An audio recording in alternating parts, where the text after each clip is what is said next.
who wrote and described all of this in detail in a book in 1997 called The Grand Chessboard, that we will expand NATO and Russia will have no alternative but to accede to that. And all the top diplomats said, no, this is a provocation. This will be war. And Brzezinski analyzes, of course, wrongly, but he analyzes in detail in one of the chapters of the book that Russia has no choice. It will never side with China. It will never side with Iran, and blah, blah, blah, blah, blah. Gets everything wrong. But in any event, this has been a war of NATO enlargement.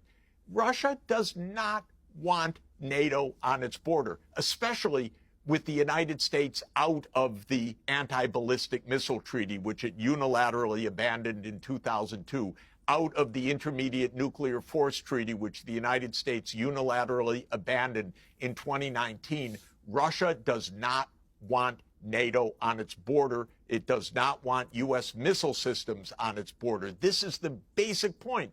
The same reason why the United States invaded Cuba in 1960 and why we had the Cuban Missile Crisis, 61, excuse me, and the Cuban Missile Crisis in 1962. They didn't want the Soviet Union anywhere close to the United States.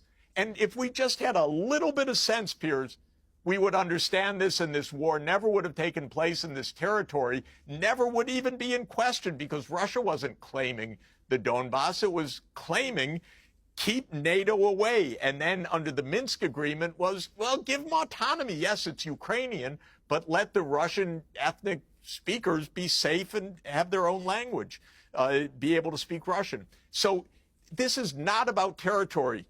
And we continue to believe it is, because Boris Johnson and Joe Biden and Jake Sullivan know what this is about. And as Boris Johnson keeps saying, this is about the preservation of Western hegemony, for God's sake. Well, yeah, if you're going to have that, we're going to have perpetual war. This is what this is about. It's about, does the United States have the right to put its military bases and its missile systems right up against Russia's border? Russia says no. The United States says yes. Article 10 of NATO says yes, it's none of Russia's business, and therefore we're at war. Zelensky either is, I don't know what, but this is completely irrelevant, this discussion. But what is being floated is the U.S. plan. The U.S. plan is, yeah, we get NATO. Okay, you keep the Donbass, but we get NATO. It's not going to work. It is absolutely not going to work. It's just the U.S. and U.K. talking to themselves, not really admitting what this war is about fundamentally. So how does it end? It ends the day that Trump picks up the phone and says, President Putin, that whole idea of NATO enlargement was a terrible idea. Let's make Ukraine neutral. We'll keep the space between us, and the rest is details, frankly. That's how it ends.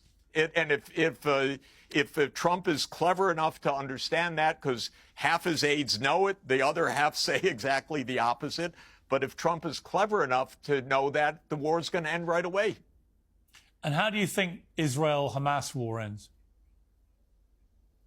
I hope that the whole world finally says, Israel, you have no right to veto a Palestinian state, and the U.S. drops its veto in the UN Security Council because it's the last holdout, and we vote that a state of Palestine exists on the borders of the 4th of June, 1967, and I have met with leaders all across the Middle East and all throughout the Islamic world, and they're ready to have normal, peaceful relations with Israel to stop the belligerencies, to stop arming Hezbollah and Hamas, if there is a state of Palestine as a sovereign state on the borders of the 4th of June, 1967, and with capital in East Jerusalem. And that's what I wholeheartedly support.